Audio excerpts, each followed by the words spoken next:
भाई मैं यहाँ पे इनकी मदद कर रहा हूँ, वरना मैं जाता, और मेरा घर थोड़ा सा दूर है यहाँ से। শুরু হয়ে গেছে ভারত পাকিস্তান যুদ্ধ।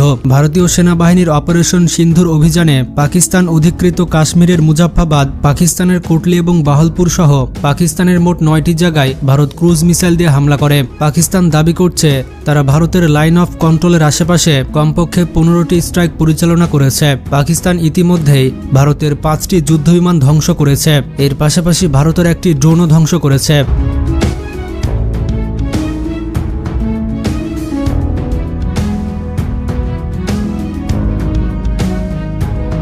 এমনটাই দাবি করছে পাকিস্তানের মিডিয়া। তবে ভারত তো ভুলেও এটি তাদের টিভি চ্যানেলে দেখাবে না। এছাড়া পাকিস্তানের মিডিয়া বলছে যে তারা ভারতীয় সেনাবাহিনীর একটি ব্রিগেড সদর দপ্তরে হামলা চালিয়েছে। পাকিস্তান ভারতের 3টি রাফাল যুদ্ধবিমান, একটি SU-30 যুদ্ধবিমান এবং একটি MiG-29 যুদ্ধবিমান ধ্বংস করেছে। এই 3টি যুদ্ধবিমান ধ্বংস হওয়ার কারণে ভারতের মাথায় হাত। এই যুদ্ধবিমানগুলো ভারতীয় সীমান্তের কাছে ভূপাতিত হয়েছে। আপনারা দেখতেই পাচ্ছেন ভারতের যুদ্ধবিমানগুলো কিভাবে নিচে পড়ে আছে। বন্ধুরা, ভারত যে গর্ব করে থাকে তাদের রাফাল যুদ্ধবিমান নিয়ে, এই রাফাল যুদ্ধবিমান কিভাবে পড়ে আছে দেখুন। भाई मैं यहाँ पे इनकी मदद कर रहा हूँ, वरना मैं जाता, और मेरा घर थोड़ा सा दूर है यहाँ से। ভারতের অধিকৃত কাশ্মীরের আওয়ান্টিপাড়া থেকে দক্ষিণ পশ্চিমে আনুমানিক 17 নটিক্যাল মাইল দূরত্বে এই রাফাল যুদ্ধবিমান ধ্বংস হয়ে পড়ে আছে। ভারতের গর্ব রাফাল এখন ভেঙে চুরে শেষ হয়ে গিয়েছে। স্থানীয় লোকজন এটির ভিডিও করেছে এবং সেটি কিন্তু ভাইরাল হয়েছে ইতিমধ্যেই। পাকিস্তান মূলত তাদের F-16 যুদ্ধবিমান দিয়ে ভারতের রাফাল যুদ্ধবিমানকে ধ্বংস করেছে। পাকিস্তান F-16 যুদ্ধবিমান থেকে মাঝারি পাল্লার ইয়ার টু ইয়ার মিসাইল দিয়ে এই রাফাল যুদ্ধবিমানের মাজা ভেঙে দিয়েছে। ভারত এখনো পর্যন্ত আনুষ্ঠানিক কোনো বিবৃতি দেয়নি। তবে ভারত আর ইসরায়েল তো একই রকম, তাদের হাজারো ক্ষতি হয়ে গেলেও তারা মিডিয়াতে একটা কথাও বলে না। কিন্তু শত্রুর একটা চুল ছিঁড়ে আনলে সেটা নিয়ে বলিউড সিনেমা তৈরি করে ফেলে। আপনারা তো জানেন কাশ্মীর সীমান্তে কিন্তু গোলাগুলি চলছে, আর্টিলারির গোলাবর্ষণ কিন্তু বেশ কয়েকদিন ধরেই চলছে। স্থানীয় বিভিন্ন সূত্র বলছে ভারতের 4 জন সেনা নিহত হয়েছে।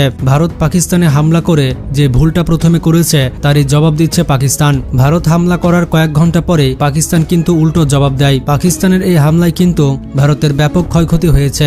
ভারতের একটি ব্রিগেড সদর দপ্তর ধ্বংস হয়েছে এবং 3টি যুদ্ধবিমান সহ একটি ড্রোনও ভূপাতিত হয়েছে। দেখুন বন্ধুরা, ভারত কিন্তু কোনোভাবে পাকিস্তানের সাথে যুদ্ধে জড়াতে চায় না। ভারত কিন্তু ছোটখাটো হামলা করেই থেমে যায়। ভারত ভালো করেই জানে পাকিস্তানের সাথে মূল যুদ্ধে নামলে ভারতের অবস্থা একেবারে খারাপ হয়ে যাবে। ভারত পাকিস্তানকে ভয় পাওয়ার পেছনে বেশ কিছু কারণ রয়েছে। চলুন আমরা সংক্ষেপে জেনে আসি।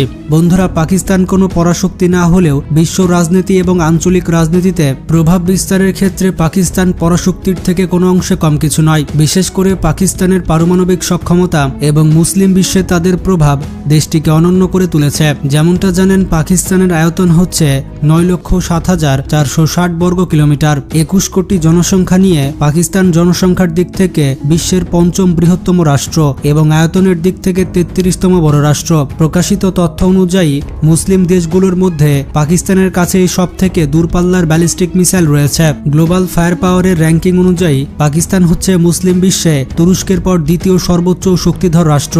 মুসলিম দেশগুলোর মধ্যে পাকিস্তানের কাছে সব থেকে বেশি সৈন্য রয়েছে, আর এ কারণে পাকিস্তানকে মুসলিম বিশ্বের সামরিক শক্তির আইকন ধরা হয়। গ্লোবাল ফায়ার পাওয়ারের র্যাঙ্কিংয়ে পাকিস্তানের অবস্থান হচ্ছে 12তম। প্রবল অর্থনৈতিক এবং রাজনৈতিক সংকটের মধ্যেও পাকিস্তানের সামরিক বাহিনীতে নতুন নতুন অস্ত্র সংযোজন হচ্ছে। পাকিস্তানের সেনাবাহিনী গঠিত হয় 1947 সালে পাকিস্তানের জন্মের দিনেই। মূলত ব্রিটিশ ভারতীয় বাহিনীর মুসলিম সৈন্যদের নিয়ে গঠিত হয় পাকিস্তান সামরিক বাহিনী।